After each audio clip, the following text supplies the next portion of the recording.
ወደ መጀመሪያ መረጃ የሳቀና ወደ ኢትዮጵያውያን በቅድሚያ እንድንመለከት የወደድኩት ከተቃውሞ ጋር በተያያዘ የት አካባቢ ህዝብ የነቀለ እየተቃወመ ይገኛል የሚለውን ነገር በወፍ በረዳ አስመልክታችሁ በትናንትናው ዕለት እጅግ በሚያስደንቅ ሁኔታ በቅድሚያ ህዝብ ወደ አደባባይ ወጥቶ መንገድ የዘጋው የቆቦ ህዝብ ነው።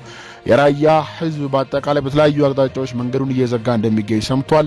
እንቅስቃሴዎች እየተገደቡ ይገኛሉ። የአማራ ፋኖን የአማራ ልዩ ኃይልን ትጥቅ ማስፈታት ህዝብን ከመጨፍጨፍ ከመግደል የማይተናነስ ጄኖሳይድ ነው ሲሉ ተቃውመውታል። በሌላ በኩል ደግሞ በዛሬው ዕለት የአማራ ልዩ ኃይል በዚህ ወቅት ትጥቅ መፍታት የለበትም በሚል በሸዋ ይፋት ራሳ ነዋሪዎች ሰልፍ መውጣታቸው ተረጋግጧል። ከዚህ በተጨማሪ መርሳ ወሎ ላይ በከፍተኛ ደረጃ እጅግ ለየት ባለ ሁኔታ መንገዶች ጥርቅም ተደርጎ ተዘግተዋል። መርሳ ላይ መንገዱ በሚያስደንቅ ፍጥነት በአስደናቂ አንድነት ነው የተዘጋው። አካባቢ ነዋሪዎች እንግዲህ እንደሚገልጹት ይህ አካሄድና የፌዴራል መንግስቱ ተግባር እጅግ ክህደት የሞላበት ነው በሚል ነው ተግባር የፈጸሙት። ከዚህ በተጨማሪ እንግዲህ ወልዲያም በተመሳሳይ መንገዶች ሙሉ ለሙሉ በተለያዩ አቅጣጫዎች እንደዘጉ ይገኛሉ። የትራንስፖርት እንቅስቃሴዎች ወልዲያ ላይ ተዘግተዋል። አማራ ልዩ ኃይልን ትጥቅ መፍታት በተመለከተ ህዝባዊ ውይይት የማይደረግ ከሆነና ፌዴራል መንግስቱ ሐሳቡን የማይቀይር ከሆነ ከዚህ በላይ ከባባድ አመጾች እንደሚጠብቁት ነው የመርሳ ህዝቦች እየተናገሩ የሚገኙት። ከወሎ ከመርሳ ከቆቦና ከሸዋ አካባቢ ሽሙጣስንን በጎንደር ያለው ሁኔታ በተመሳሳይ ነው። መንገዶች ሁሉ ጎሞች የተቃጠሉ መንገዶች እየዘጉ ይገኛሉ። ጎንደር ገንደ ውሃ በተባለው አካባቢ ህዝባዊ እምቢተኝነት ተቀስቅሷል። ወልዲያ፣ መርሳ፣ ራሳም ተመሳሳይ እንደሆነ ገልጬላችኋለሁ። እንግዲህ በሁሉም ነገር የቆሰለን ህዝብ እንደዚህ አይነት ተግባር መፈጸምና ሌላ ነገር መጨመር ወደ ተለያዩ ችግሮች ከማስገባት በተጨማሪ የሚያመጣው ለውጥ እንደሌለ መንግስት ሊያውቅ ይገባልም ብለዋል።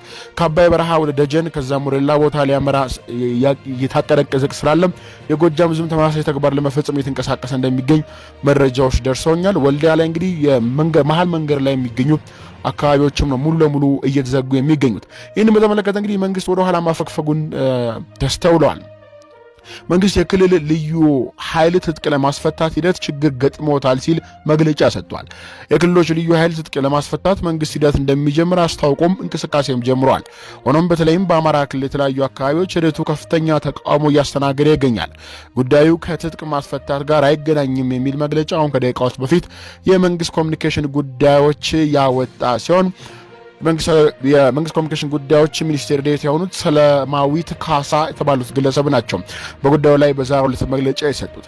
የልዩ ኃይሉ አባላትን ወደ ሀገር መከላከያ ሰራዊት፣ ፖሊስና ሲቪሉን ማህበረሰብ እንዲቀላቀል ምርጫ ቀርቦላቸዋል ያሉት ሚኒስቴር ዴኤታ ዓላማው የሀገር መከላከያ ሰራዊቱን ማጠናከር ነው ሲሉም ተደምጠዋል።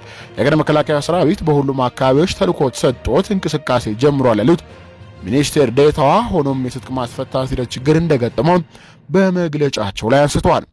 ለዚህም እንደ ምክንያታዊነት ያነሱት ጉዳይ የተሳሳቱ መረጃዎች የፈጠሩት ውዥንብር ነው ሲሉ ተደምጠዋል። የመንግስት ኮሚኒኬሽን ጉዳዮች ሰላማዊት ካሳ በዚህ መግለጫቸው ላይ እንደገለጹ ከሆነ በሁሉም ክልሎች የትጥቅ ማስፈታት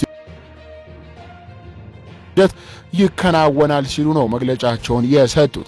ነገር ግን ከዚህ ጋር በተያያዘ አብን፣ ኢዜማና ከዛም ማለፍ ሲል ባልደራስ በመግለጫዎቻቸው ላይ በአማራ ላይ እየተፈጸመ ያለው ትጥቅ ማስፈታት ጥፋትና ጥድፈት ከፍተኛ መዓትና ችግር ያስከትላል፣ ወደ ኋላ ማፈግፈግ ሳይሻላቸው አይቀርም መባሉን የተሰማው። ያው ከዚህ ጋር በተያያዘ እንግዲህ በአንድ ወገን የሚመራውና የፌዴራል መንግስቱ አመራሮች ስር የአማራን ልዩ ኃይል ትጥቅ እንዲያስፈታ የተላከው የመከላከያ ክፍል አንዱ አካል ከአዲስ አበባ ተጭኖ በብዛት እየወጣና ወደ አማራ ክልል እየገባ እንደሚገኝ ሰምቷል። ገብረ ጉራቻ አካባቢ እንደደረሰም ተረጋግጧል። በስልክ ማረጋገጥ ተችሏል። የአማራ ህዝብ ፋኖ ወጣቱ በአስቸኳይ ከአባይ ወዲህ ያለው ማዶ የሚገኙ መንገዶችን ይዝጋ ሲል ጥሪ ተቀርቧል። ከዚህ ጥሪ ጋር በተያያዘ በርካታ ወጣቶች ወደ አደባባይ እየተመሙ ይገኛሉ። ኩራር፣ ደጀን፣ ጢቅ፣ ቢቸና፣ ግንደወይን፣ መርጦ ለማርያም፣ ሞጣ፣ አዴት፣ የትኖራ፣ ወጀል፣ ሉማሜ፣ አንበር፣ ማርቆስ የተባሉ የአማራ ክልል ከተሞች ጎጃም ውስጥ የሚገኙ አማኑኤል፣ ደንበጫ፣ ጅጋ፣ ማንኩሳ፣ ፍኖተ ሰላም የሚባሉ አካባቢዎች ላይ መንገዶች በስፋት የተዘጉና እንቅስቃሴዎች ተካሂደው እንደሚገኙ እየተሰማ ይገኛል። ይህ እንቅስቃሴ እንግዲህ በሰፊው በተለያዩ የአማራ ክልል ከተሞች እየተሰራጨ ይገኛል። መተማ፣ ዮሐንስ፣ ኮኪት፣ ሸዲ የሚባል አካባቢ እንዲሁ ከፍተኛ የህዝብ ተቃውሞ ተነስቷል። ህዝባዊ ኃይሉ በብስጭት መንገድ ለመንገድ እየተጎማለለ ተኩስ ይተኩሳል። መከላከያውም በካምፕ እንደተጠለለ ሲሰማው መውጣት እንደማይችል ነው ይፋ ያደረገው። በቋራ በሽንፋና በአንዳንድ አካባቢዎች የነበሩ ልዩ ኃይሎች የመከላከያ መኪና በማሰረዱ አንዳንድ አካባቢ እየሰበሰቡት እንደሆነ ሰምቷል። ውጥረት በከፍተኛ ደረጃ ነግሷል። እነሱን ለመክበብ እነሱን ለማሰር የሚንቀሳቀስ ማንኛውም ኃይል እንቅስቃሴ እንዳያደርግ እየተደረገ ይገኛል ነው የተባለው። ይህም የአማራ ልዩ ኃይል ትጥቅ ማስፈታት የማይታሰብ እንደሆነ ለማሳየት የተካሄደ የሚገኝ እንቅስቃሴ እንደሆነ ተረጋግጧል። ኢትዮጵያ እንደተመለከታችሁት እንግዲህ የአማራ ልዩ ኃይል አባላት በየአቅጣጫው ከህዝብ ጋር መሆናቸው ህዝቡ አንድ ላይ ሆኖ ሊመከታቸውና ጎናቸው ሊቆም እንደሚገባ ጥሪ እያስተላለፉ ይገኛሉ። ትጥቅ መፍታት ማለት የአማራን ህዝብ የዘር ጭፍጨፋ እንደማወጅ የሚቆጠር ነው። አናደርገውም፣ ህዝባችን ሲያልቅ ቆመን አናይም እያሉ ይገኛሉ። በሞኝ ክንድ የዘንዶን ጉድጓድ ይለኩበታል የሚሉት አባባል ከ1983 ዓ.ም ወደ ስልጣን የመጡ መንግስታዊ አስተዳደሮች ሁሉ በአማራ ህዝብ ላይ ፈጽመውታልም ሲሉ የፖለቲካ ተንታኞች ይገልጻሉ። እነዚህ ኃይሎች የለውጥ ወይም የዲሞክራሲ ኃይል ነን ብለው ወደ ስልጣን ሲንደረደሩ የአማራ ህዝብ ለውጥ የሚፈልገውን ትግል እንዲታገላቸው፣ ትግል የሚፈልገውን ሞት እንዲሞትላቸው አድርገው ወደ ስልጣን መጥተዋል። ስልጣናቸውን ካረጋጉ በኋላ ግን የእሳት ሰይፋቸውን ቀድሞ የሚመዙት የህይወት መስዋዕትነት ከፍሎ ዘራቸው ሳይቆጥር ለስልጣን በበቃቸው የአማራ ህዝብ ላይ መሆኑን ህወሓትም የኦሮሞ ብልጽግና የዘመናቸው የመሩት መንግስት ያረጋግጡ ሀቅ መሆኑን አንድ የፖለቲካ ተንታኝ ገልጿል። እዚህ እጅግ ወሳኝ በሆነ መረጃ ላይ እንደተገለጸው ከሆነ የአማራ ህዝብ ለግማሽ ምዕተ ዓመት ከዘለቀው የችግር ቀለበት ውስጥ መውጣት ተስኖታል ምን የተባለው። እነዚህ የአማራ ህዝብ ብርቱ ክንድ ተጠቅመው ወደ ስልጣን መጥተው የአማራን ክንድ ለማዛን ደከመኝ ሰለቸኝ ሳይሉ የሚሰሩ አካላት የአማራን ህዝብ ሀገር አልባ አድርገው ሀገር ለመገንባት እንደሚሰሩ የሚያናገር መንግስታዊ እብደት ላይ እንደሚገኙ ተራጋም እያሳዩ ይገኛሉ። በአንጻሩ የአማራ ህዝብ እየሆነበት ያለውን ፍረጃ ብዙ ደባ በውል ተገንዝበው ይህንን አደጋ በሚመጥን ደረጃ ተደራጅቶ ራሱን ከጥቃት ብሎም ከጥፋት ለመታደግ እንዳልቻለ በተራጋሚ ተስተውሏል።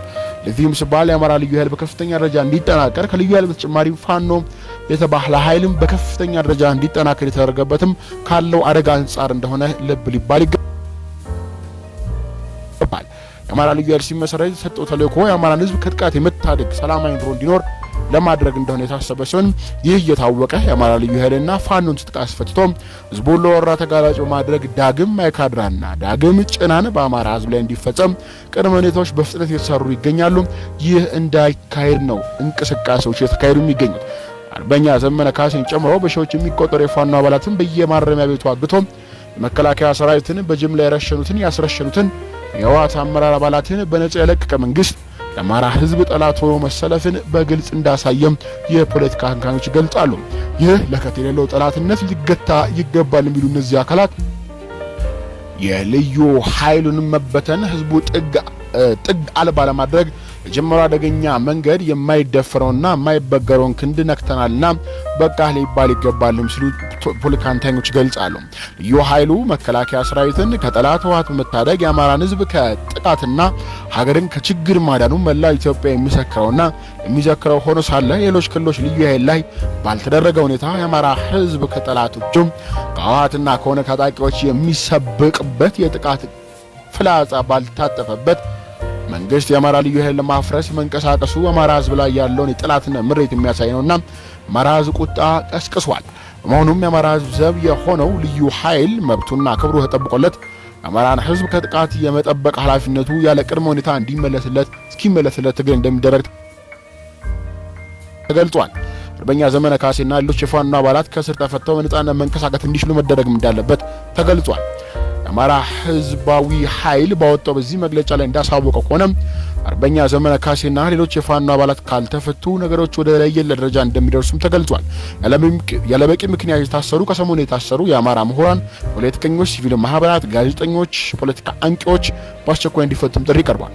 የአማራ ማንነት የዘር ማጥፋት መፈናቀልና መሰረት ጥቃት ሰለባ የሆኑ እህቶችና ወንድሞች መንግስት ኃላፊነቱን ወስዶ በጥቃታቸው ልክ ካስ እስከሚክስ ድረስ የአማራን ህዝብ የመንቀስቀስና በሀገሩ ሰርቶ የማደር መብቱ እስኪጠበቅ አገላይ የሆነው ህገ መንግስት ሻሽሎ በህዝብ አመኔታ እስኪያገኝ የአማራ ህዝብ በፌዴራል ተቋማት እኩል የፖለቲካ ስልጣን ተጋሪ እስኪሆን የወልቃይት ጠለም፣ ራያ፣ ደራና መተከል የተነሱ የአማራ ማንነት ጥያቄዎች ምላሽ እስኪያገኙ ድረስ ተከታታይነት ያለው ህዝባዊ እምቢተኝነት እንደሚደረግ ተገልጿል። ስለሆነም ከሚያዝያ 1 2015 ዓ.ም ጀምሮ የሥራ ማቆም አድማ፣ መንገዶች የመዝጋት እና ሌሎች ተመሳሳይ አድማዎች ሊደረጉ እንደሆነ የአማራ ህዝባዊ ኮሚቴ መወሰኑን ይፋ አድርጓል። አማራ ህዝባዊ ኃይል ባወጣው በዚህ መግለጫ ላይ አድማ እንዲደረግ የአማራ ህዝባዊ ኮሚቴ ከወሰነ በኋላ በሁሉም በሚባል ደረጃ በሁሉም ከተሞች ከጤና እና ፋርማሲ ተቋማት ውጪ የሥራ ማቆም አድማ የሚደረግ መሆኑ ተገልጿል። ለአድማው የማይተባበር ተቋምና የተቋም ባለቤት የአማራ ልዩ ኃይል ህመም ያላመው የአማራ ህዝብ ችግር ያቃለለ የመንግስት ተቀላይ መሆን አስረግጠው መንገርና ትይዩ እርምጃ እንደሚወሰድበት እዚህ ኃላፊነት ተቋሙና ግለሰቡ እንደሚወስዱ ማሳሰቢያ ተሰጥቷል። አማራ ህዝባዊ ኃይል በተሰጠ በዚህ መግለጫ ላይ እንደታወቀው ከሆነ በሚመጡት ጥቂት ቀናቶች ውስጥ ከፍተኛ የሆነ የህዝባዊ አድማና ተቃውሞ መንገዶች መዘጋት እንደሚካሄድ ይፋ ተደርጓል የተባለው